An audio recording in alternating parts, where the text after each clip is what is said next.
So I'm welcoming Heather Gilbert here today, and she is going to share her amazing story of losing her sweet stillborn baby and how she realized that she had unprocessed grief. So, welcome, Heather. I'm so thankful that you're willing to be here and share this important topic with us today. I think it's one that maybe people don't even realize is happening to them, but it sneaks up on you and it can take a while. So, thank you so much for being here, and I'd love to start by having you share your story.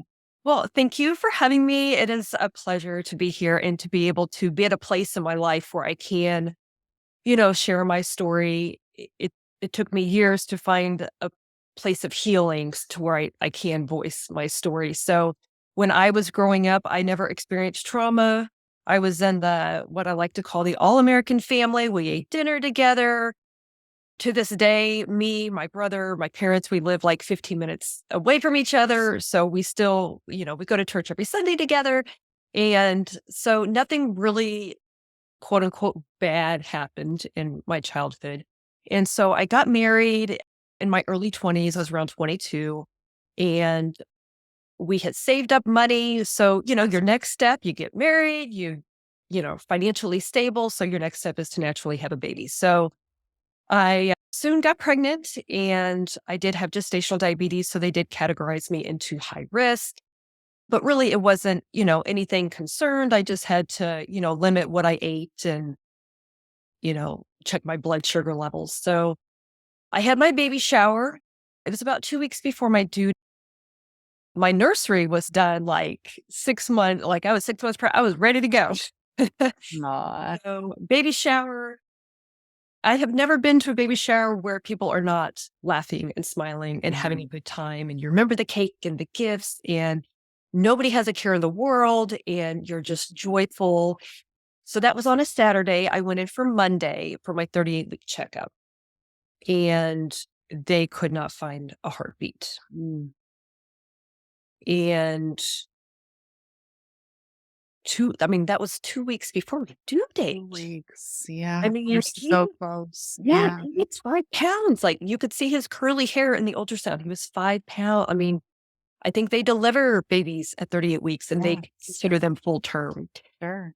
So, I'm looking at this ultrasound, and there's this black circle where you usually see flutters, where a heartbeat usually is, and it's just this dark hole of darkness. And at that point, you just go through the motions. I think I might have shed a tear, but for the most part, I'm in shock. I'm numb. The doctor says, do this, do this. Okay. He did tell me, you're going to have to deliver him. We're going to have to induce you. You're going to have to deliver him. I mean, just the thought of delivering a dead baby, and at the time I'm 24, I'm like, I didn't even know how to even process that. Yeah. And so I go to the hospital room, and um, family members come, friends come, everybody's standing in the hospital room, not knowing what to say. I'm now in contractions, but I don't want to show my contractions because all the attention's on me. So I'm like curling my toes, trying to pretend I'm not in labor. They're there for support. I want them to leave. It was just an awkward situation. And eventually they all left, and I did deliver my baby. And what they did not warn me was that they were going to lay him on my chest, which I understand when a baby's born, skin to skin contact. I did not see that one coming. Mhm. Not only had I been traumatized from this ultrasound, no heartbeat, now all of a sudden this baby who's lifeless is laying on my chest. And it just, again, you're just in this state of shock. Yeah. And they cleaned him up, they wrapped him in a blanket. He looked perfect. There was nothing wrong with him. Perfect baby. At this point, he still had his color. I mean, it was just so I held him for about 2 hours knowing that I was eventually gonna have to give him back. So I held him for about 2 hours, and 2 days later, I find myself at a funeral home. I'm planning a funeral, I'm taking all the money that I had saved for my baby, daycare and food and diapers, and here I am spending it picking out a baby casket, a baby headstone. This is stuff I didn't even know existed. I didn't know baby caskets were a thing. Like, when you're in your young 20s, and this was back in 2003, 2000, or I'm sorry, 2005. It wasn't talked like to this day, you don't really talk about that stuff, but so yeah, apparently there's blue caskets for boys, pink caskets for girls. You're getting this flower spray arrangement to put over it, going through the motions. And we had a graveside funeral. There was about 60 people that came. Majority were actually coworkers, which you don't realize.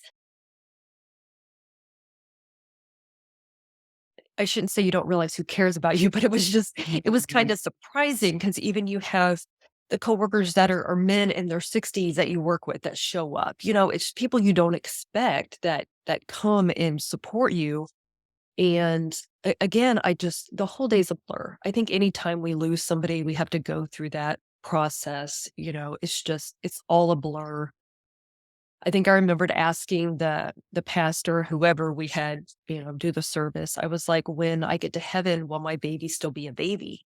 Mm, You start thinking about this yeah, stuff. yeah, Of course, he doesn't know. We don't know, but at the time you're wanting these answers. Why did this happen? So I get home, and the day of the funeral, my doctor's office called. Clearly, there was some miscommunication. The doctor had not they hadn't updated their system, I guess, so the nurse was calling to get my blood sugar because I had gestational diabetes. So she called and she said, "Hi, I'm, calling to check your blood sugar." And I'm like, "My baby died." yeah. Oh gosh. And I think that was the first time I said it, but it was Got just it. Mhm. there was no emotion behind it at that point because I was still in so much shock. And of course, she was like, "Oh my gosh, I'm so sorry." And then it's like, okay, click. Know. So I was on maternity leave. My body's healing. They did find out that the cause was there was a knot in the umbilical cord. It wasn't around his neck, nothing like that. It was what they call a true knot, where it's like a shoelace knot. Yep. And that was it. That was it. It had cut off his air supply. So during maternity leave, my breast milk comes in. I have no baby to give it to. Depression had not hit yet because my body's still healing. You're still going through the actions and emotions. Insomnia set in for sure because every time you close your eyes, you replay the day over and over. I just see this black hole of darkness. So I never wanted to close my eyes. So I know I didn't sleep that 6 weeks. So I go back to work. Life moves on, right? You clock in at 8, you clock Mm. out at 5, you're picking up groceries, you're running errands. So while I'm at work, you pass the UPS man, you pass the mailman in the hallway, you pass, certain people that are not coworkers, but they are aware of who you are. Congratulations, you had your Mhm. baby. Yeah. You're just not prepared for those things. And, like I said before, anytime you lose somebody, you're not prepared. And it was just one shocking thing after another that I had to deal with. And all I could say was, my baby died. And their face changes. They Right. feel embarrassed and they feel sad and they don't know what to say. So then I just walked away and go sit back at my desk. And then the next day it would happen again. Like I said, a mailman, UPS guy. We went out to lunch one day. A waitress recognized me. Congratulations, you had your baby. And at that point, I shut down. I Yeah. didn't, sure, I don't. So again, I go home at night and have more insomnia. And I labeled myself. I labeled myself on my forehead the girl whose baby died. Like that was Mhm. now who I was. I Yeah. was no longer the 20-year-old that was trying to climb the corporate ladder and make a life for herself. I was now this, sad girl whose baby died and everybody felt sorry for me. And uh, only natural to have another baby, right? Because I Yeah. had the nursery. And I think that will solve all my problems as I have insomnia and as I'm, grieving. So I did get pregnant. Excitement, I'm pregnant, followed by immense fear. So I did not sleep for 8 months. I had to make sure that baby moved every day or I was freaking out. God, would you do this to me again? Like you would do this to me again a second time, would you? All these questions go through. So for 8 months, I was living in fear, insomnia. Depression hadn't hit yet. So you're still kind of shocked, going through the motions. But I do remember being very paranoid that the whole world now knew me as that label. So I do remember at one point, I felt all eyes were on me. Like in the grocery store, I felt like everybody was staring at me from behind, or on the highway, I felt all the drivers driving by me. I could just see their eyes just like staring at me, like, oh, there goes that poor girl. And I hate all eyes on me, even to this day. I'm getting better, but ever I went, I would walk into the office in the morning, there's tinted windows. I can imagine all the coworkers lined up against those tinted windows. We can't see them, but they can see out the tinted windows. And I just imagined all of them standing there, just poor girl. And you get paranoid. You literally think the whole world knows your story. And like I said, back then, you didn't talk about those things. We didn't talk Yeah. about it. No. Mm-mm. I mean, maybe I heard of a miscarriage, but even then it was very, it was a quiet, secretive, sacred, thing that occurred. And so I felt like everybody knew, it's like now everybody knows my vulnerable side. Everybody knows there was no privacy to me anymore. That's what I thought. So I have insomnia, I have fear, I have paranoia. Because of all these, I started getting suicidal ideation Mm. while I was pregnant. He was delivered. I did have him. He's now 17, Oh my gosh. going into the Air Force. No, baby, don't do that. I know. But I'm all about the military, but I'm like, no, nothing happened to Yeah. you. Aw. But I do remember when he turned 1, that's when the depression hit. So there Mm. is a delayed grief for sure. I think, and that's our, we know the stages of grief. We know how it all, and it is true. It is stages. And sometimes you can linger in 2 or 3 stages at the same time. It's not like, okay, I've done this stage. You mark it off the list. Yeah, you know. It kind of all bleeds Yeah. in, but it is true. Like you can have your shock and your anger and then your grief and then your acceptance. And Mhm. so when he turned 1, that's when the depression hit where I'm like, my baby in heaven will never have a birthday. He'll never see his high school graduation. He'll never, marry a woman and get married and have babies of his own. And all these thoughts go through my head. And that's when the hardcore depression hit. Suicidal ideation was very, very strong. And I became very, very angry, even more with God. So I not only did I still, the fear wasn't there as much, but the paranoia was still there, the suicidal ideation, the depression, because all these were going on. I still struggle with insomnia at the time. Yeah. And I think at one point I was on 6 different prescription medications and I was only like 26. Oh, And one was for sleep and one's for anxiety and one's, yeah. I don't even know all of them, but and this bled into my marriage, obviously. You go years and years and you have so much inside, Yeah. pent up in there and unprocessed.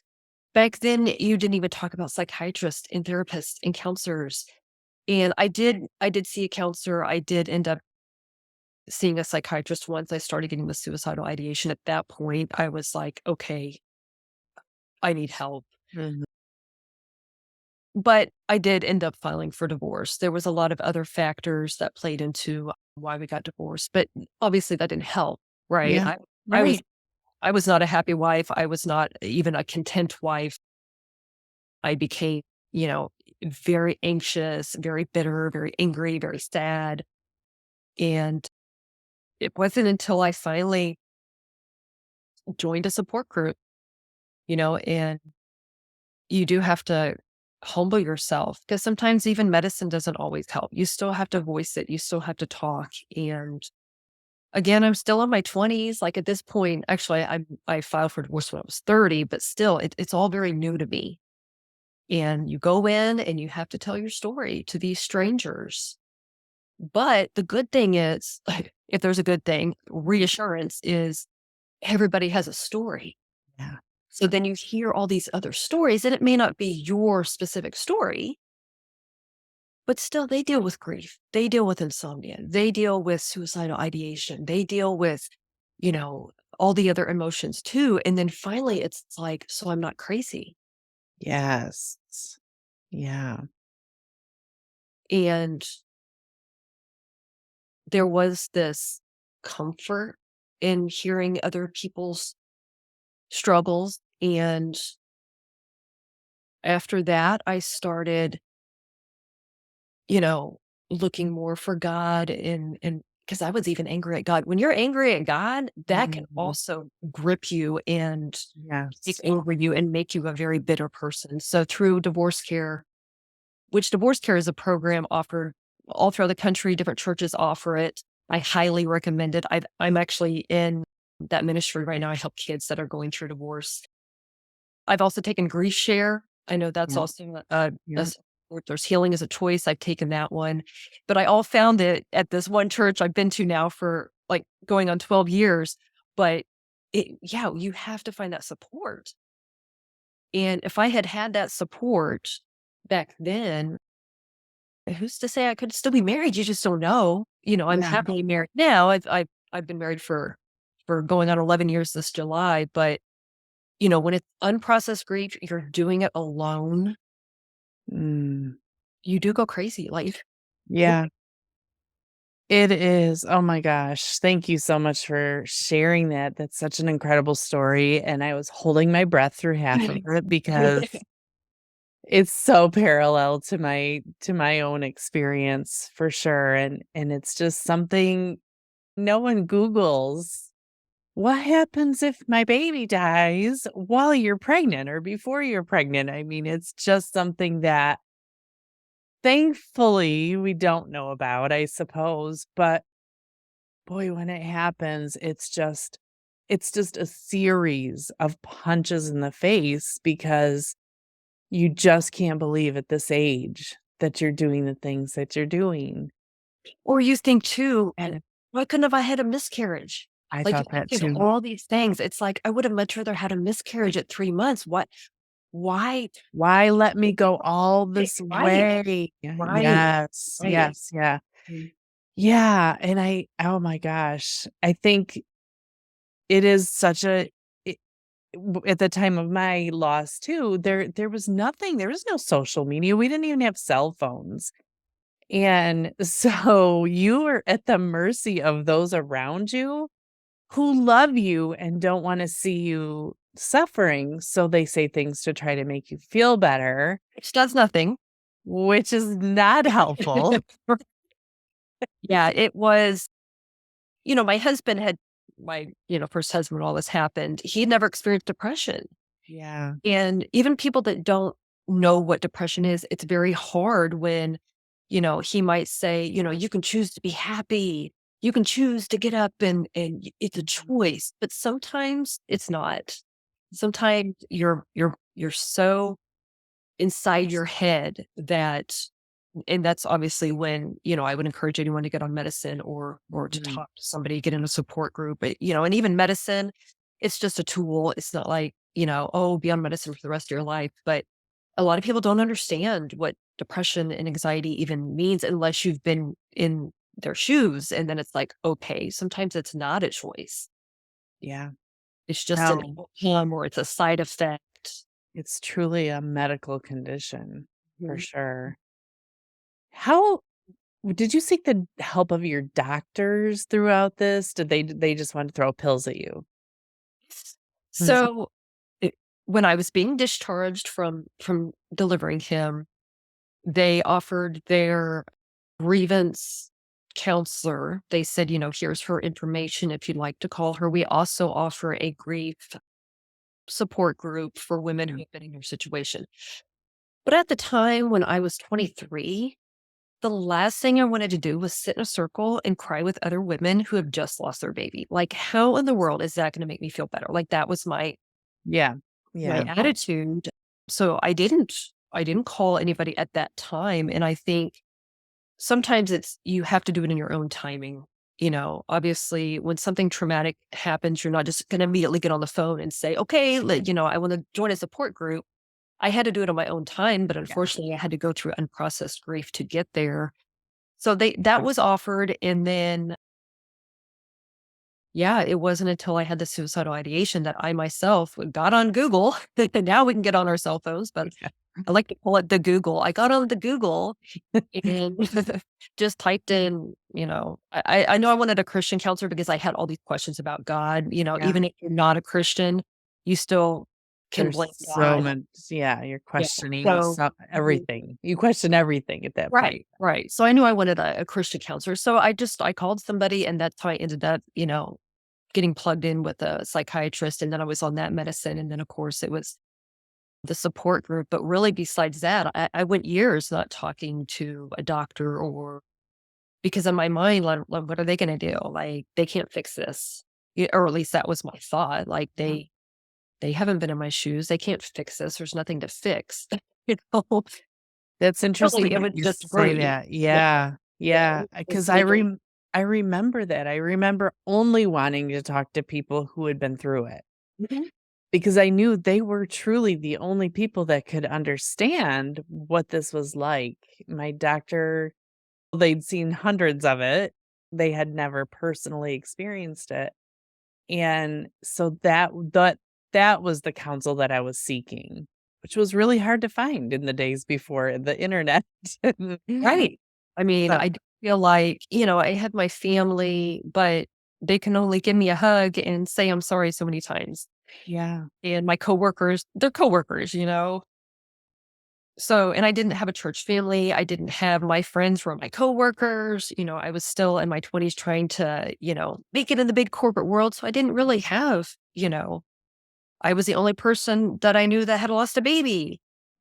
yeah, So, and it wasn't until I was about 31 that I joined, divorce care. It's like a 12-week class. mhm, But yeah, it's like I had to go through that decade. I mean, literally a decade, give or take a couple years, but I had to go through it. And sometimes we have to go through hard things for us to finally get to our breaking point and then realize, okay, I can't do this on my own. yeah. And that's what I had to do. I had to go through a divorce. I had to go through this grief and this anger, this paranoia, this fear, this insomnia. And then I finally you break, Yeah. then you cry out for help.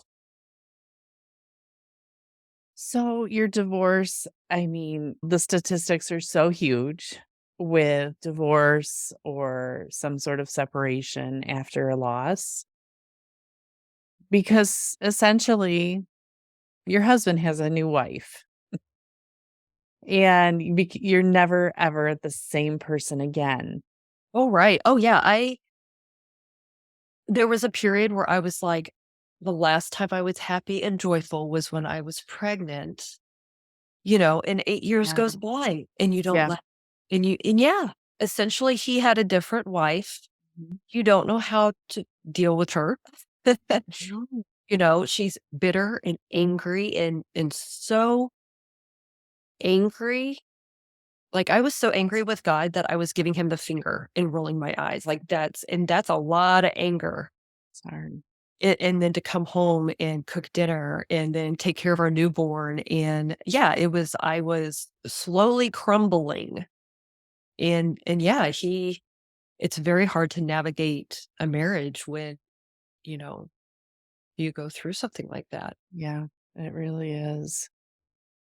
And so your marriage ended, but then how was it to parent another child while you were grieving? My rainbow baby. Yes. Thank goodness for our rainbow babies. So I actually I never liked that term. I was like, "Oh my gosh, that's so silly." Like, I like to think of myself as more of a a leader than a follower. So society says this is the word. Like I'm always like going against the grain. I'm like, that's stupid. But the more I've told my story, the more you actually can Google rainbow baby. It's like an actual thing now.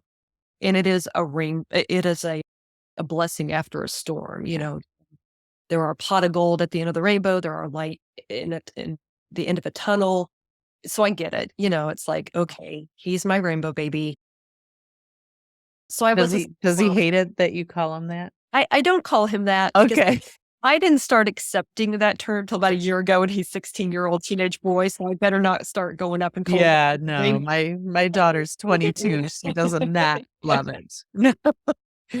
So when I got divorced, he was 4, Hmm, and that was probably the worst age I could have shoved him because there's not quite in kindergarten, they don't quite have the structure, yeah, and he was still in preschool, you know, just coming out of being a toddler, not quite, you know, mature, not to say a 5-year-old's mature, but you know what I mean. yeah, And he was known to throw a lot of temper tantrums. And looking back, that's probably how he dealt with the divorce. sure. Little did I know, like you know, so there were a lot of temper tantrums. There was a lot of moments where, for example, I would take him into taekwondo and he would refuse to go in there. And I would get so mad and be like, I'm paying for this. Go in there. But then looking back, I'm like, "Oh, where was the grace?" Because he was probably going through stuff too, but you're still like, "Okay, now I'm a single parent, I gotta do everything on my own." So, that point, the depression had subsided because now I was busy. You keep yourself busy. So, I was so consumed with my full-time job, picking up my son from the daycare, you know, taking him to the grocery store with me, but I was very, very protective of him, absolutely. You know, if he I remember one time he fell on tree birch or the tree stuff and he started it looked like a murder scene, I see. Just blood's dripping all day. It was just like 1 cup, you know, it just doesn't if it's on your elbow, it just Yeah, bleeds, it comes in the house and it's just dripping. I freaked. I yeah, freaked. yeah, I started shaking. I started getting anxiety. I was like, oh my gosh. Now, nowadays, okay, let's get a Band-Aid, let's get a wet, you know, let's wipe it up. But exactly. I was very, not necessarily walking on eggshells, but I was very hyper aware Yeah, of what he was doing. And, you know, one time he smashed his pinky in the sliding glass door and he's crying and I'm like freaking out. So it was difficult, you know, and like I said, looking back, he was probably dealing with I mean, now that I've helped with divorce care for kids, it's like, "Oh, I probably should have helped through that. That was a good idea. A great idea. I did not know about." It was difficult. Now, I did meet my current husband very shortly after that. So, we actually got married when my son was about 5 or 6. So, I met him very shortly after I got about 2 years after I got divorced. But we met at church and we met and 9 months later we got married and we've been happily married now for 11 years. We're in a blended family. I have 2 step girls that are in college and we now have our own 7-year-old. And it's so funny when he hurts himself, I'm like, suck it up, kid. So there's a big difference between Yeah, well, there obviously is that the overprotectiveness because absolutely. you Mhm. don't take many chances Right.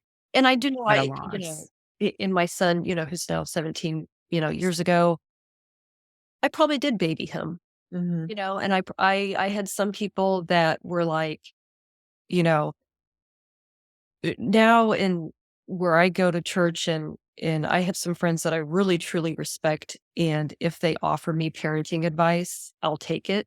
Whereas back then, it's like, "You don't know, you haven't been here, don't tell me I'm babying my kid," or, you know, because, you know, or you talk in your baby voice even though he's like 5. And they're like, "He's going to kindergarten, like, he's yeah. talking to like a baby." I'm like but again, I think it was that healing it was part of that healing process, like, he was my rainbow baby, he was, like, everything to me, and so, yeah, there's a big difference between our 7-year-old now and for sure when my other son was that age. Mm. Huge difference. Yeah, it's so interesting, isn't it? And really the only difference is the healing of you. Right. Right. And, it is a mindset change. It Yeah. is, once you accept things, once you find peace. Mhm. And I mean, in my mind, I'll see him in heaven one day. Like Yeah. that's what I always think to myself is, he's safe in the arms of Jesus. And, I've seen what's going on in the world in the last decade of sicknesses and viruses and violence. And I'm like, he is way safer in heaven than he would have ever been on earth. And to me, that also gives me like comfort. Comforting. And so that's where I kind of find that peace. It's like, okay, Jesus has got him. I'm gonna just move forward. I don't know the questions why. We're never gonna know why things happen in this world. One day when we get to the pearly gate, maybe we can ask and perhaps we'll get Mhm. an answer. But some things we're just not gonna know. We're not promised a perfect life. We're not promised a life, pain free where things aren't gonna happen. We do live in a fallen world and, we just have to, you know, find that support that we need. Yeah, Make it through our life. absolutely. Yeah. So important. So beside did you have any physical symptoms of unprocessed grief? I Did you had have chronic had I had chronic back pain for 10 years. okay. Stalking me too. So So, well, back pain actually, oddly enough, started, when I was actually pregnant with my stillborn baby, and that's how I actually knew I was no, I'm sorry. It wasn't my stillborn baby, it was when my now 17-year-old, I was pregnant with him. So, yes, I do believe the chronic pain started after I delivered my stillborn, and then I was pregnant, and I remember having back pain, which was normal for me because I had chronic pain all of a sudden, and it was probably the grief. yeah. And that's when I didn't realize I was in labor with my rainbow babies. And I'm laying in bed at night and I'm like, my back hurts. Ugh. And then the pain would go away.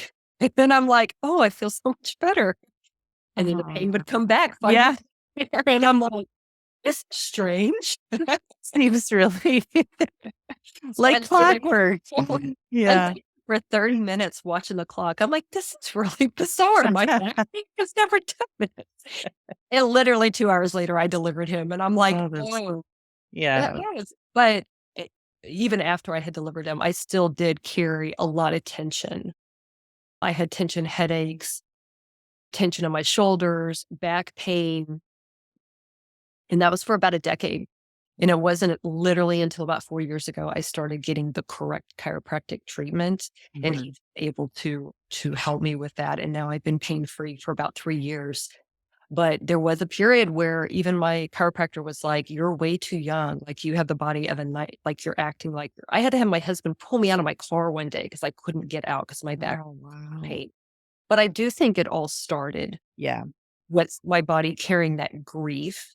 Yeah. And then you don't realize how important it is to squat and don't bend and you gotta care for it, but you don't know that because 'cause you're a single mom trying to make it in the world. And it just gradually got worse and worse, and my spine gets crooked, and then all of a sudden I have all these, back issues. But I do believe it probably started Yeah. with the grief. I used to get tension headaches. I think I took so much ibuprofen once, I got an ulcer because I was popping them so much and the pain would never go away. Now I don't take any ibuprofen because 'cause I'm like, "I'm never doing that again." But yeah, absolutely. There's Yeah, I really believe, especially with unprocessed grief, that it's equally as physical. And so what would be the warning signs that you would tell someone to look out for if they don't know that they're experiencing unprocessed grief, but are listening to this and thinking, "I wonder if that is what's going on." I think any of the symptoms that I had, you know, I think anytime you go from having a peaceful night's sleep, pain-free,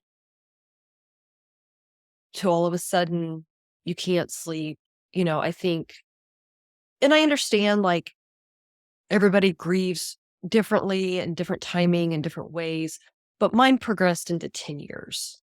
And I Yeah. think if I had perhaps, my depression was delayed until about a year. Mhm. So honestly, I probably at that point when you're crying so uncontrollably, like you're crying at the grocery store, crying in your car, crying at the Valvoline oil change waiting room, waiting for your car to be worked on, that's a problem. Yeah. And that's when I knew to seek help. So I think it's when you realize something's not right. Like, Well, you are, in the normal, quote unquote, normal state. But when something is so bad that it's like, okay, this isn't something I can fix or I can handle. I agree. I think too when something keeps reoccurring, Mhm. because you can talk yourself into thinking like, "Well, I'm better. I'm recovered from that now. I mean, I have another baby, right? I should be all good now, and everything should be back to normal." It feels like I'm getting back to normal, but there are signs, and if you Right. just get quiet and think about it and listen to yourself. I mean, when my son is 4 years old and I'm still crying in the bathroom during my lunch break, and then I had to tell my boss I have to go home, obviously Yeah, I have something's not yeah, something's not right. So I would say, any situation like that where, like I said, I couldn't stop crying in the bathroom at work. Okay. There are definitely, yeah, you know, signs.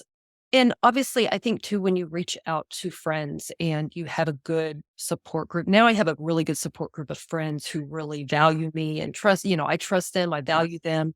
Where even, ask a friend and be like, do you think I need help? And see what they say, you know, and see what advice they have. And if they're like, you probably need to go talk to a doctor, go go to a doctor. It's better yeah, safe than sorry. But I do think talking about it because that's something I didn't do. You hold it inside because who am I going to talk to? Like my 50-year-old coworker man that right, and then right. cubicle, So I think having a strong support group that you can lean on and be like, hey, I'm really, really struggling. I haven't slept in months, or I'm not eating, or I'm losing weight. Mhm. The psychiatrist I went to originally thought I was anorexic because I wasn't eating. I'm like, Mm, no, I'm not anorexic. Like I I'm with all these side effects going on, yeah, yeah, I probably wasn't eating the best. And I do think that's another sign of depression is when we start sure. gaining weight all of a sudden or losing weight and, our weight fluctuates. That's another telltale sign, that you Yeah. need some help. Mm. Yeah, so many great points. I think it's so important. Like you said, I really think the most helpful thing is just talking about it. Is just talking about it. And if you have to make your circle a little smaller to do that, that's okay. And What you even need. and even if they haven't been in your shoes, it's okay. Yeah. And that was my thing that blocked me for so long. It was like this mental block of, well, I'm not going to tell them because they've not been in my shoes. Yes. But then again, I guarantee you, I mean, now I'm 42. I haven't met a single adult in the last 10 years who doesn't have some kind of story Connection. Yeah. or connection. And like I said earlier, they may not have the specific story you have, but they can offer you some, either share their story or offer you some kind of comfort because I mean, I know so many people that have stories from their childhood, that they had trauma in their childhood. And everybody I meet has a story right now. And so I don't want anybody to prevent themselves from talking to somebody just because, oh, you haven't, been in my shoes. I love Uh, that. That's a great very advice. humbling. It's a very humbling. And that was my thing too. Anger comes from pride. So I was Mhm. very prideful, Mhm. and it takes a lot of humility to say, I need help, or to even call that friend and say, I mean, they say that all the time. If you're struggling with suicidal ideation, like call somebody, Yeah.